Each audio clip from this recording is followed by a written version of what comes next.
Oh, yeah. Okay. So crack seminar, day 1. Question 1. American-born Chinese is the first graphic novel to win the Prince Award for Excellence in Young Adult Literature. It was also a finalist for the National Book Award, another first for a graphic novel. Did you find the graphic novel format to be an effective way for Jin Yang to tell his story? Why or why not? What did you like and what did you dislike? Was it easier to understand than a traditional novel or more difficult? Explain and cite with examples and pages numbers. Begin. All right, I said yes. It was an effective way for him to tell his story, for him to tell his story, because I feel like if it was a normal book, it would be so boring, like kind of hearing about what's going on. And I like the fact that since it was like a graphic novel, there was like pictures, so you can get a better understanding of like what's going on in the story. Yeah, I agree with Brenton.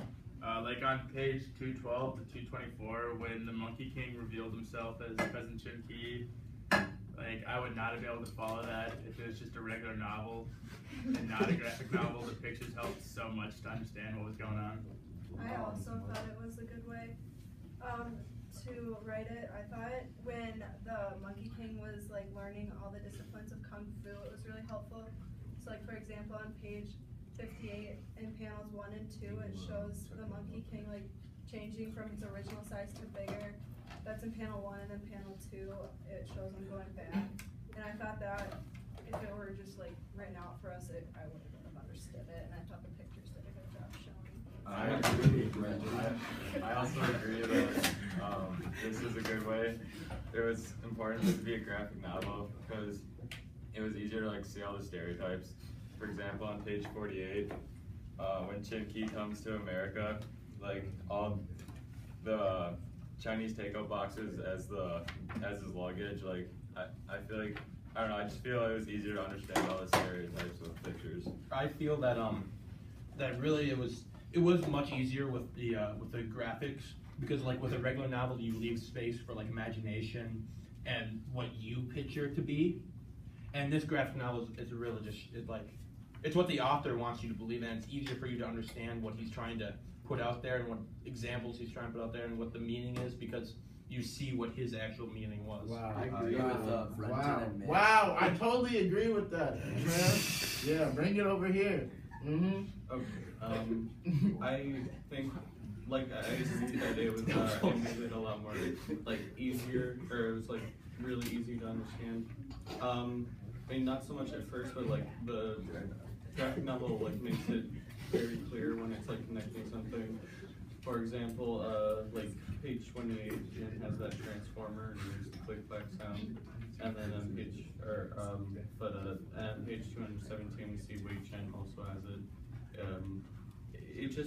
There's small things that connect them together, and it uses that to emphasize the message in each one of the subplots or stories that the graphic novel has.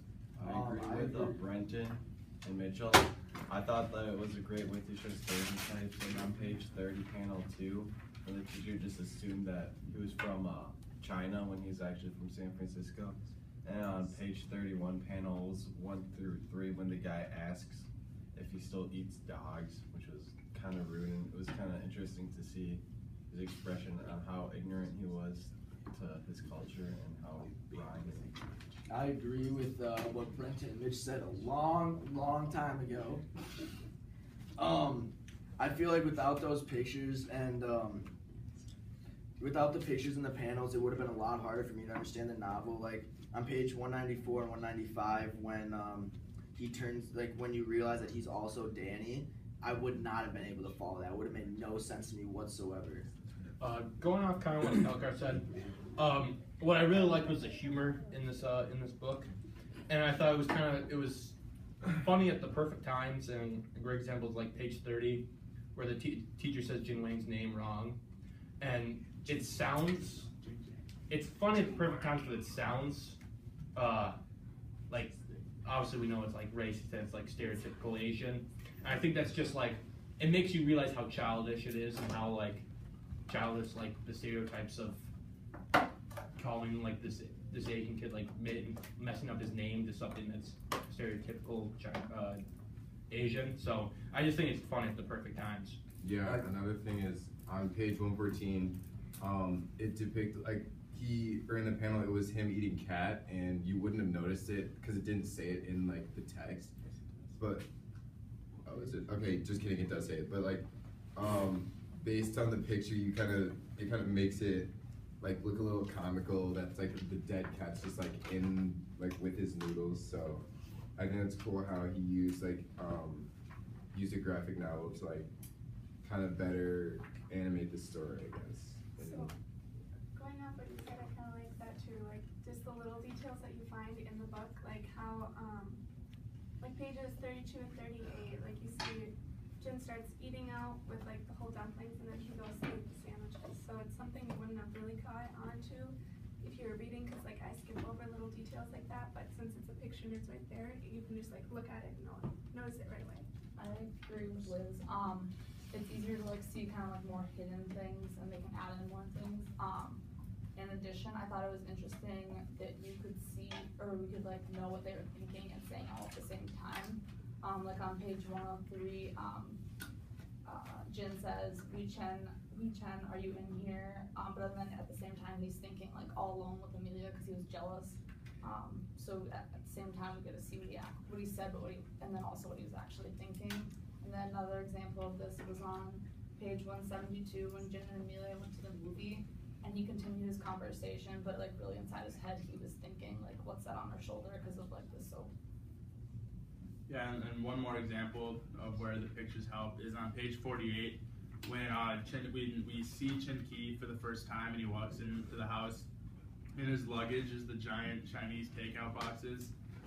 That is something that we would have missed if it was just if it wasn't a graphic novel, because they didn't say that his luggage is like Chinese takeout, but that's what we see. I think another reason that a graphic novel is a good medium is because like it's kind of like a harsh topic, like being discrimination and racism and stereotypes, so it can kind of put it like in a lighter way and make people see a little humor in it, like on page 31 when it talks about some kids were making fun of Jin for eating cat, and like the teacher said something like he probably doesn't do that now that he's in America. Like even the teacher was kind of discriminating against him a little bit, and it's kind of like that's like he probably obviously feels bad about that, but we can kind of laugh at it a little bit in a way. I also don't think if it were like written as like a book, it would be able to get like the point across as well, like with like what they're trying to like show, for example, like with the Chinese takeout boxes, and like how Cousin Chen Qi's like skin had like a yellowish tone to it. I don't think we would have like realized like that stereotype if we were just to have like read it instead of like actually seeing him in a picture.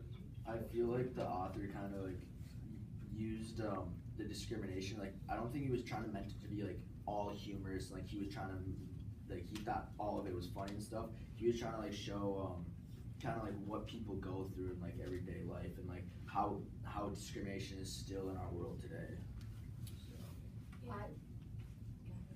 I really liked the layout on page 211. It like showed all the different ways of Chen Qi beating up Danny, and like with the slant of the panels, it was showing like disorder and like conflict. And I just thought it was kind of interesting how like they had like the like smoke for like the bad breath and stuff like that. So with like this book, I think the whole fact that it's a graphic novel does help it, but I think the art carries it along too, because it gives it like a really interesting feel to it. Like the whole, since it's a lot of difficult subjects like racism in general, it just makes it like it lets you laugh at it because the way it's drawn or like the way that it's made just gives it that humorous feel. I agree with Liz. Like the art actually does carry the novel, and you can pretty much look at the pictures and it tells a story. Kind of like what Mitch said with the Chinese takeout. You kind of knew that he was from China and it was like a stereotype, which made it funny. Yeah, the art style, like I agree. Like with the art style is really important about it. In particular, like there's a lot of things that could be, you know, I mean, they already have like, you know, sort of like Chinkies, a stereotypical, like offensive, like an Asian stereotype, but, like the art style, it's not too like offensive in any other way, and it makes it feel a lot more lighthearted, especially with, you know, with such a hard subject. I agree with that. I think back to what Max said, it kind of like the thing with Chinky's just over the top stereotypical Asian, and that kind of makes people see like just how like the drawings make people see how ridiculous it is, those stereotypes, how over exaggerated they are. I think the graphic novel was good, and it helped show what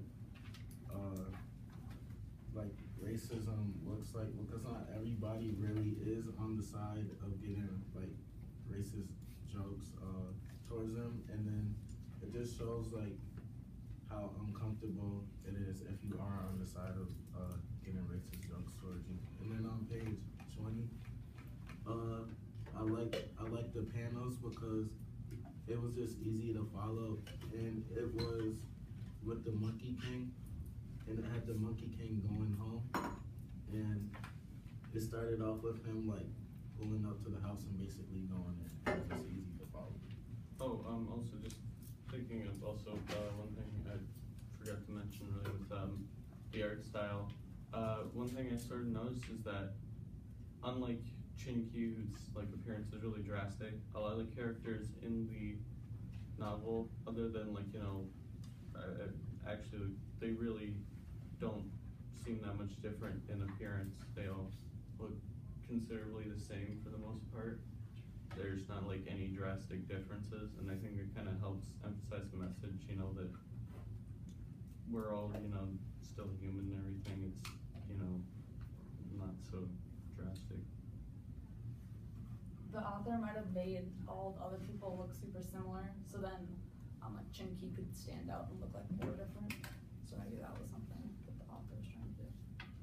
So, since this like book won the Excellence in Young Adult Literature, I think it makes a lot of sense that it did win it. Cause like, if you don't have a lot of experience, if you don't really have a lot of experience reading graphic novels, I think the art and like all this just like lives up to that name of the Excellence in Young Adult Literature. Cause like I have a lot of experience reading like these kinds of books, but like if you don't, it's really easy to follow, and the art just like helps say what it's trying to say and like put emphasis on like the whole Chinky thing and all that. You have 30 seconds. I want to talk about that. Okay, we'll move on. I agree with what she said. You know, I don't know. I agree. Awesome. Okay.